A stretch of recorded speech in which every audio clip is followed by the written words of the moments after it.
Oh, hello there, guys. It's your boy. Jacob C.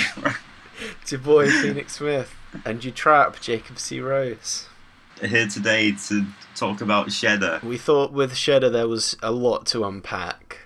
There's a lot that needs to be said and a lot of analysis that needs to go into it. So I thought we'd just kind of really dig into the episode.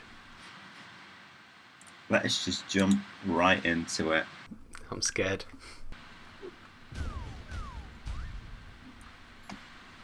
Lovely new thing from you. Fricks. There's Cheerful. There's Jesus. Bionicles. Original Doctor.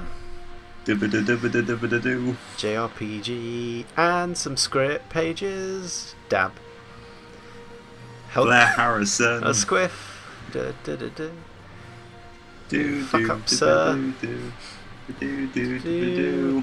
All of the doctors, with a coat you haven't seen Amazing wear yet. Well, yeah. Do, do, do. So, welcome to our commentary for Logan. Wait, have you decolorized Planet Zero in this bit? No.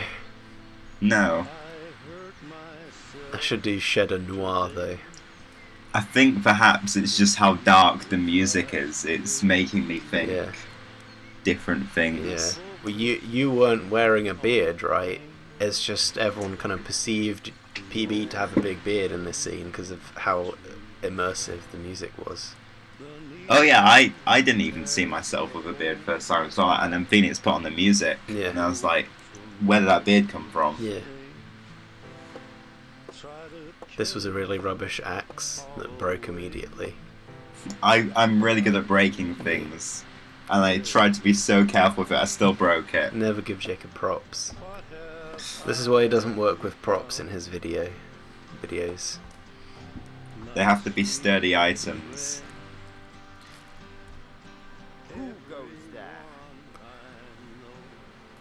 How did Amazing sneak up behind PB? Imagine him just like tiptoeing. Very tentatively. So I guess we should begin by confirming that this is an improvised episode. Yeah, there is no script. We had a sort of sequence of events, which you could say was planned, but all the dialogue and the like flow of the conversations is improvised. So we like came up with PB was going to attack Amazing with the axe. Yeah. On the spot there.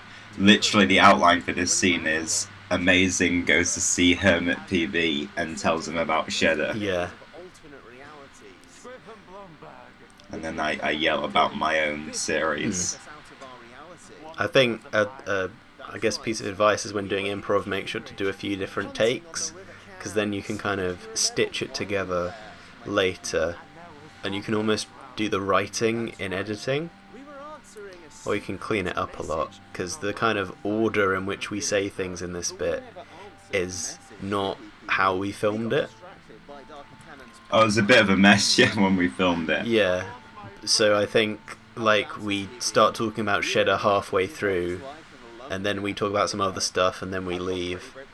But I kind of pushed all the Sheda stuff to the end so that it'd be a big reveal. See, all the stuff about guns and stuff was after I'd said, do you want to come to, have you heard of Sheda? Do you want to come to Sheda? But I just sort of reordered it so it would feel like more of a build-up. And I think when you're shooting improv, it's good to get a few, like we got reverses and this two shot here, so that you can kind of create the flow of stuff and cut out the bits where you're both trying to think of things to say. See, I can't even remember like what order we were supposed to, like we did film things in, because I have horrible memory. Yeah, and we did a lot of stuff. I think you said a lot more stuff after you pulled the beard down. I did the half-naked line from Wild Wild West. Yeah. The film we'd most recently watched. Yeah. All of our films have references to the films we just watched before making them. That one took 2 sittings, though. Yeah. Jacob collapsed. It was too much. I had been awake for like over 30 hours in my defense. Otherwise, we would have never fallen asleep during Wild Wild West. It's Wild Wild West. I want to note here that I specified that it was the Megamind version of Mr. Blue Sky that had to be played. I think I put that in the credits, Mr. Blue Sky brackets Megamind. You did, because it's important that people know it's the version from Megamind. We decided to do this bit as a vlog, kind of, you know, a meta vlog thing. Probably mainly because we didn't have anyone else to film it.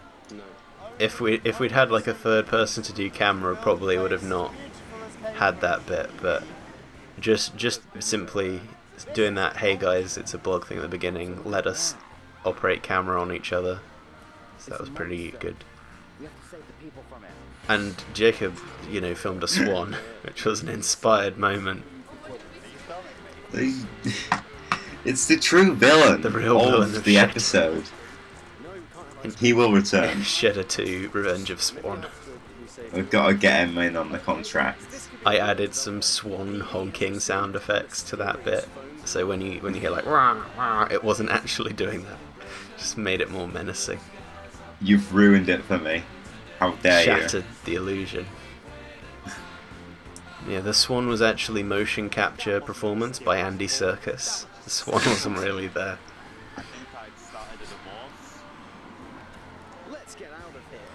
Yeah, this episode's actually all on green screen. Yeah. Cambridge is simulated. Yeah, we couldn't make it to Cambridge to film, so we had to green screen ourselves in. It is a lion. Yeah, it was also a lot of fun making, because we just shot a bunch of random stuff, and it was fun trying to make it kind of flow and have a little bit of a story of, you know, they're pumped at the beginning and then they get a bit more desperate and they just go to McDonald's. Like the kind It was really awkward ordering a McDonald's dressed as PB. Everyone else is in their casuals and I'm there in like waistcoat and tie. McDonald's is the worst place to go when you're dressed as a Doctor Who. Well, you like kind of look fine because you got like just a casual looking coat. Yeah. I've got a whole blazer thing. It's odd, it always doesn't look too weird to me. I guess I'm just used to PB. But especially the fact you've got like Converse and jeans. You just look like you're just slightly fancier.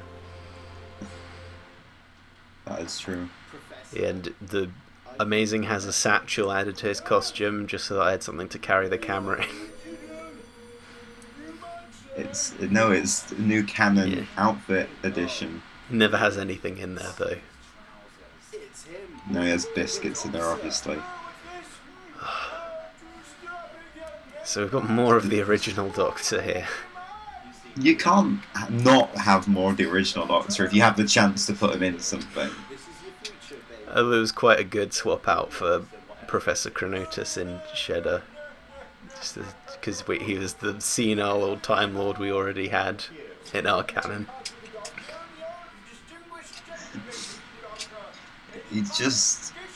He's something else, isn't he? Yeah, it's force of nature. But I think he's closer to the actual, like, William Hartnell Doctor than, like, how the new series portrays him. Yeah, he is. even David Bradley excluded, because the new series, the Doctor likes to portray the original Doctor as, like, a figure of mystique. Yeah. And, like, ethereal, like, mystery. When, in fact, he's just, like, this old grandpa messing about. Yeah. I don't know where. The original Doctor comes from a few places. First, of course, William Hartnell, which is where, like, whoo comes from and stuff. He's a bit based on the voice I did, which was the Corpse Doctor, which was the idea of a Doctor who was just dead. And his companions had to sort of create the illusion that he was still alive by, like, doing everything for him. But all the villains would be like, "Curse you, Doctor, we're foiled again." And the companions like, "Phew, they didn't notice he's dead." And he'd just sort of murmur on the floor like, "Did we do it?" And then So he can still speak as a corpse, yeah, I but do guess. nothing else. I hope to like bring an element of that to original Doctor if we do some audios about him. But yeah, that and Yoda when he first appears and he's just like stealing food and hitting R2D2. It's kind of a inspiration. I can see that. Question: Did you film more stuff like reactionary as amazing? No, you were here when we filmed that. See, I can't remember that bit.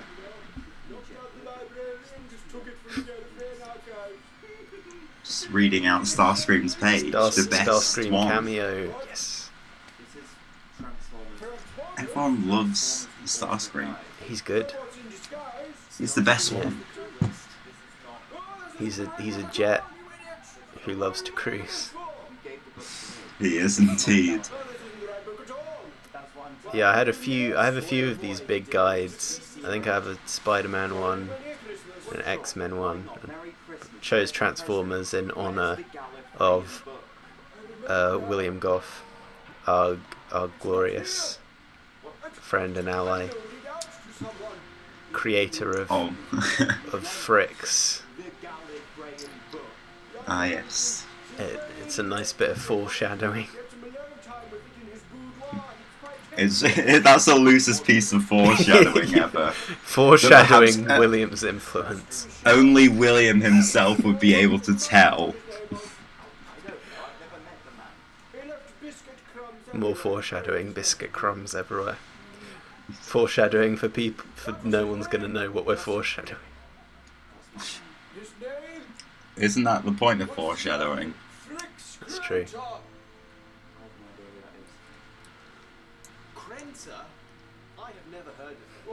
I like how Amazing just says the exact same thing as TV there. He doesn't want to be left out. But he says the exact same thing. It's because at first you think, oh, Amazing will have heard of him, but then he also didn't know. Like, he just wanted to join in as well. Oh, here he is. Live action debut. I think every scene with Fricks is powerful in its own. It's like the opposite of Class and yet the exact same thing as Class. BBC TV's Class. Not that Class. I wish Fricks was in that. Would have improved. He's like the school drug dealer. He comes round in like a really bad old used car. And then he comes kids. like one of the monsters some from crack. the Shadow guys. Oh no, now I'm coming with a spin-off. Oh no. Yeah, I was a bit worried about playing Fricks in live action in public. For many reasons. A, I didn't know if I could improvise his stuff super well. And B, I was worried about being as lively as I needed to, whilst also being a bit like embarrassed of being outside dressed like this, saying these things. But hopefully it looks good.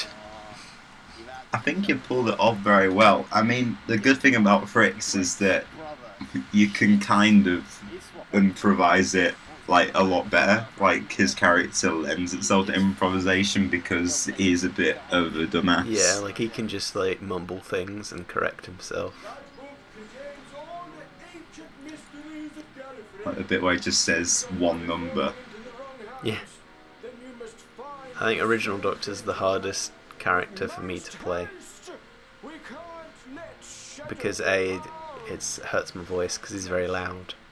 And B, he's the only one that makes me laugh. Like, I make myself laugh. I think the one where we did the Monocle and original Doctor in the room, that was just too hard to film. Just every line of that. Like, as it left my mouth, I was laughing. This is an insert shot of the What's Crack. much. You can tell. Yeah, we did not film that. The eagle-eyed will notice that it's a completely different phone. Yes. Transformers. Follows up I'm on glad that. I did force you to put that in. I'm glad the Transformers book now has payoff. That was the foreshadowing. Oh, here we go. Can you remember where this came from? No. Well, I think that it was because you did the Christopher Eccleston bit in the Cooking with the Eighth Doctor 5 Who Fans video. Mm-hmm. And in that, you use the same coat as you do for Fricks to replicate the Ninth Doctor's jacket. I was like, I joked that he could be Fricks's long-lost secret northern brother, Shits. And then he somehow worked his way into Sheda, and he gained his companion Giggles, for shits and giggles. It's just the jacket. I'm glad that I haven't just used the same jacket, so that everything could fall into place. And then we have the Bulk and Skull theme playing behind them. Constantly. And yes, there was a version during editing where Phoenix just wanted to put the Bulk and Skull theme over the whole thing. It worked. It worked, man. You should have listened. Should have believed in me. Just a non-stop loop, Bulk and Skull theme. Then how would we have had Megamind version? Play it over the top. Mr. Blue Sky. Just play it over the top. No, that is sacrilege to the holy music. Oh, here she is. The Rani. I was a bit nervous about doing the Rani in public because, look at her. Yeah, we were both I was Fricks and you were the Rani, so. Yeah, because you were already doing Fricks, that kind of encouraged me to do the Rani a lot more. Yeah, I think it's always easier when you're filming stuff like this if two, more than one of you are doing shit like this as well. Yeah. If the other person's just in civilian clothes and you're there dressed as a monster or something, it can be a bit like ooh. That is also something I filmed later, just of the book going on the floor, to make it clear that he dropped it. Eagle-eyed viewers again will notice that this ball is the football from Amazing 7 Part 1. I don't know if there's lore to that, it is the same ball the Rani stole. The Ball Buster. And it has and quickly we filmed the drug deal in a bit of the park that was very near, a children's play park. Fun. Which is funny. Just because it was the most drug dealy looking bit of the park, but also next to the children's park. That's somehow both very appropriate and inappropriate. Yeah.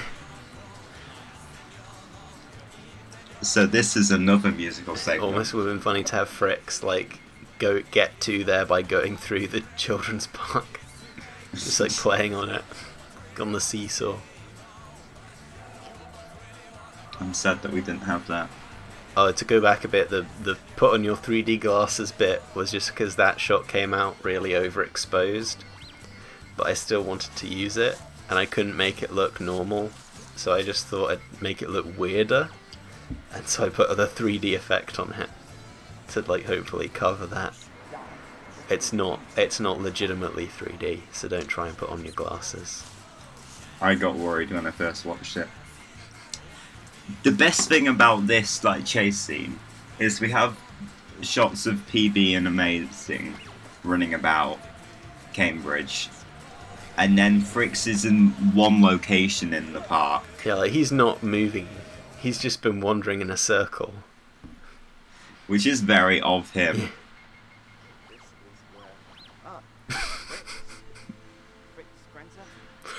He was not doing a good job of hiding then. He was trying, okay. Leave our soft boy alone.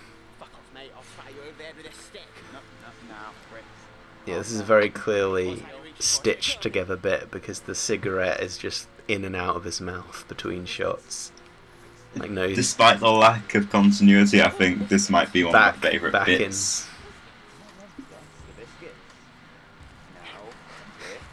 You can see it falls and then it will appear back. Yeah, it's back. There it is. It almost But works yeah. with the tone of the scene. I like how awkward the scene is. Exactly, yeah, it all kind of adds together. And that was my favourite line. Oh, it could be Shakira for all I know. Just some bird, could be Shakira for all. I feel honoured to be compared to Shakira, music queen. Shakira's just Jacob in a wig. Confirmed. Don't tell everyone!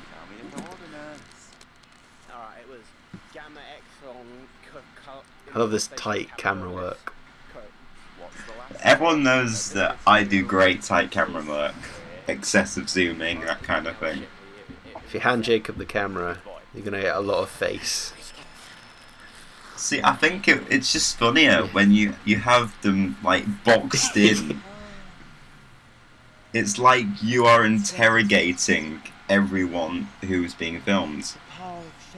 Got some Time and Rani music here. The only suitable music for the Rani. An ode to the only good Rani story.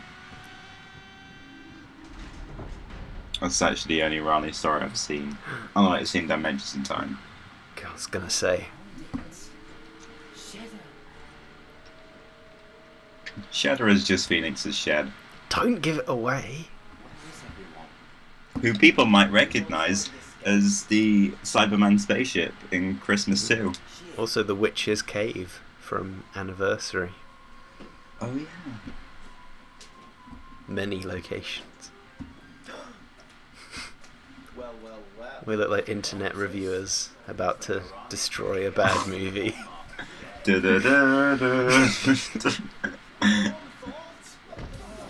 Hello, I'm the proper bonkers doctor. I travel in time so you don't. My favourite doctor is the reviewer doctor. The critic doctor. Like, he just goes around and gives people reviews. He doesn't fight the Daleks, he just criticises them. Like, that evil scheme makes no sense. It has like 16 plot holes.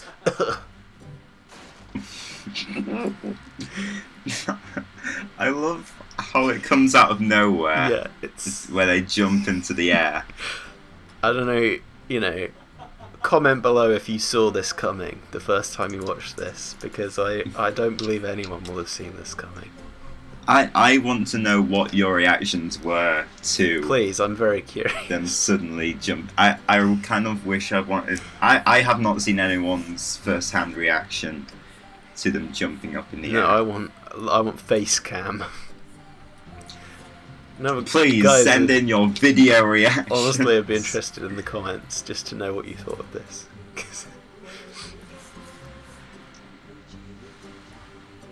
I don't know how this came about either. Neither do I. This was definitely a pre-planned bit. Like, we had this before you came down. I think it might have been your idea, but I'm not sure. I think you added Enya. Oh yeah, I added Enya Definitely. Because Enya is the best musician of all time. But you added the flying. Yeah. Oh no, that was it. I was mentioning Enya in a lot of stuff. Yeah, you become kind of Enya obsessed. That's because Enya's a good musician. Yeah. Phoenix. Yeah. And then you said that they should fly. Yeah. Yeah, was it just so that we were like, it should end on Sail Away, and then I guess Sail Away inspired like literal sailing away. Maybe. Our Skype calls go off the chain. Got a really elaborate end credit, main on end sequence here. A Gallifreyan mystery is guaranteed to make you shake at the knees. I did this rap because we were getting into Wild Wild West, and I missed the days when all films had like an accompanying rap.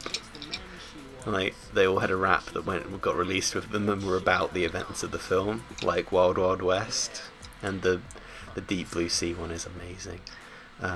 One thing I'm upset that we didn't have the time to do is like record a full music video Yeah. for this. That'd Like be good. insert footage from the episode, Yeah.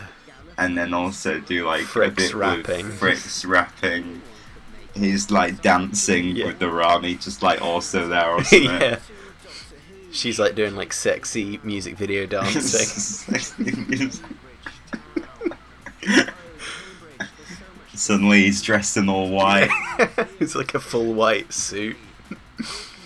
I love that the on-set first aid is Gatorade. Filmed on location in Cambridge, just like Shada. Thank you, Forbidden Planet, Cambridge.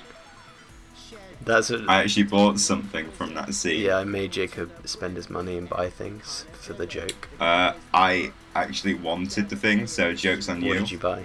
Tell the people. It was volume 7 of Giant Days. It's a very good comic. Go read it. I also recommend it, but I'm not up to volume 7. Look at this fool. Yeah, I like the What's Crack logo. Yeah, I like how you put McDonald's in there. I really went all out with the credits just so there was something to cover the rap. But then you also had to cover William's story. Yeah, that's just a black screen. Fun fact: the bit with all the logos in on credits is called the graveyard. Is it actually? Yeah, when all the logos come up. That's really sad. Because the movie's almost over. That's how you know the movie's almost over, when that bit comes up. And then we've got William's story. Yeah. Because we asked William to, can you please do this one line? Just saying that Fricks' story was shit. And then he does this whole elaborate story about the Valeyard being put in prison. Oh, we should probably explain Fricks in the Valeyard and what that is. Oh yeah. Because outside viewers don't know. Yeah. Do you want to say? Okay, so Fricks is also the companion to the Too Many Doctor Who's versions of Valeyard. So in PB and Amazing's future, they will eventually become the Valeyard, who William plays. And our version of Valeyard, instead of being just a generic evil character, is instead this kind of like chaotic force of, I don't know whether it's good or evil, but it's certainly chaotic at least. Maybe chaotic neutral. Chaotic neutral. And he goes on adventures with Fricks as of now, and they have drugs and possibly sexual adventures together. We've both written audios for them. Listen to The Snatch. It's a very good audio. Has Listen Rupert to Grint the in it. Return of Mr. Mystery also exists. Beat Boot is a robot man. So what do you think of the final product, Jacob? You happy with Sheda? I am happy with Sheda. I enjoyed filming it a lot because that was my Easter holiday. Yeah. I did not see my parents. I went to see Phoenix with a copy of Wild Wild West. Nothing but a copy of Wild Wild West in hand. Did not bring clothes. I came and left in the PV outfit. Yeah. I think it's quite amazing how well it comes together, given the level of improvisation. I'm somewhat proud of my improvisation. Like I didn't know it was that passable. Oh no, you definitely should be, man. It was good. Yours too. It was not the worst case scenario. We're just staring at each other for 20 minutes. We're gonna do that next time. Yeah, I mean, because there is a next time. Compared to most improvised fan films that felt a bit tighter than your average improvised fan film. I mean, your editing helps. Yeah. Phoenix knows what he's doing when it comes to production and editing. I just turn up and say the funny lines. No, you tell me yell at Phoenix to make it funny. You tell me what music to use. Mr. Blue Sky, Megamind. Constant inspiration to make it funnier. As Jacob says, make it funnier. Make it funnier, Phoenix. That's his main direction. I mean, I can't argue with it because it should be funnier, so...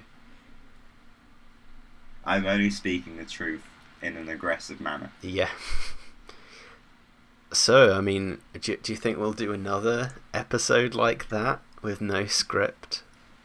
You mean a Sheda 2? Would you do it again? I would love to do it again.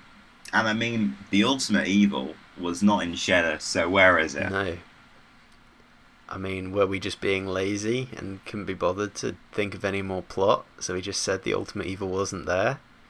Yes. But also no, because it's an important plot point that will reverberate around the amazing episodes for years to come. I mean, first you got some other ones. Yeah, so the next 2 stories, or there might be more than 2 actually, but the next confirmed 2 will have scripts. They're actually both written by Jacob, fun fact.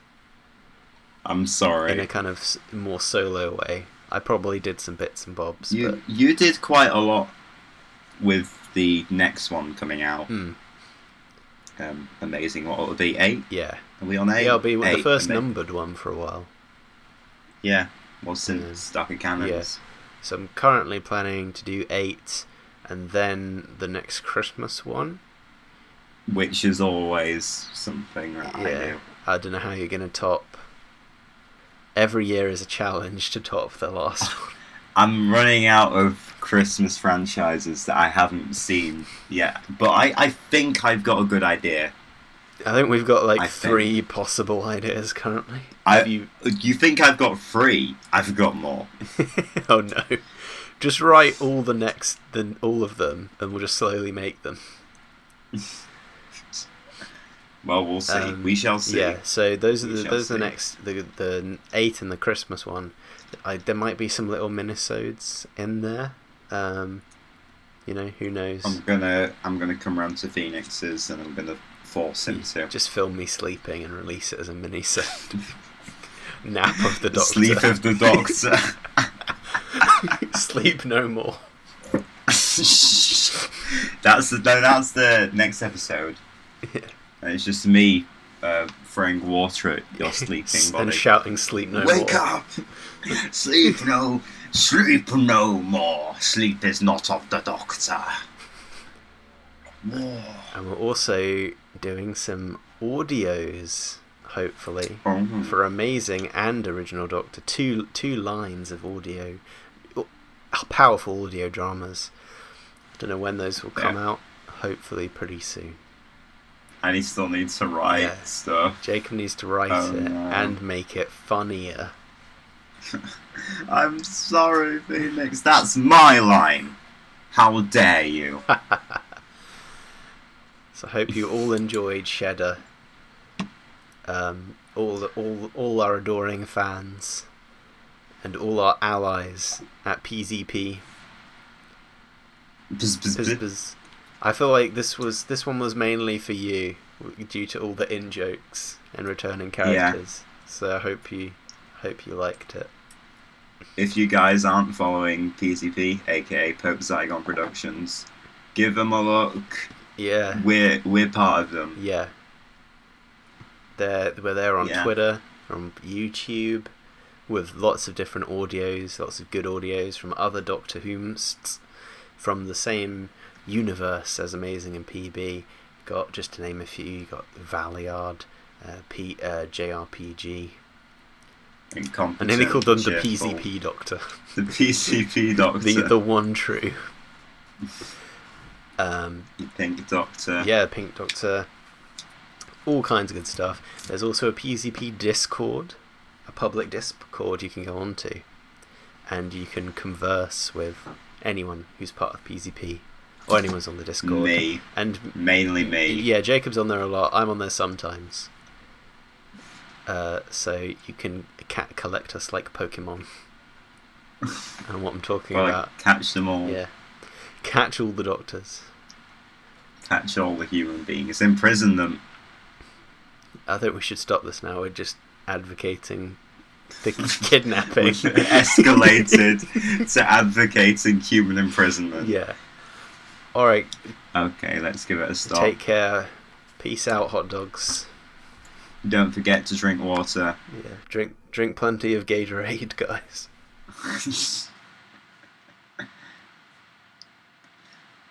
Okay, so Phoenix finished recording, and I'm gonna get him back for last time. He smells. Yeah. Don't forget to subscribe to Jacob C. Rose. Phoenix is still talking to me, by the way. He says that I am the best, and he should make it funnier. Okay, have a good one, guys.